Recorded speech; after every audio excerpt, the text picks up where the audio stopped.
அண்டம் முழுதும் ஒன்றினுள் அடக்கம். அதுவே ஆனைமுகமெனும் ஓங்கார விளக்கம். சுழலும் கோள்கள் அவன் சொல் கேட்கும். அவனை தொழுதால் போதும் நல்லதே நடக்கும்.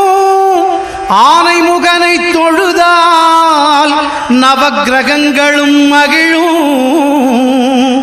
நல்லதே நடக்கும், நல்லதே நடக்கும்.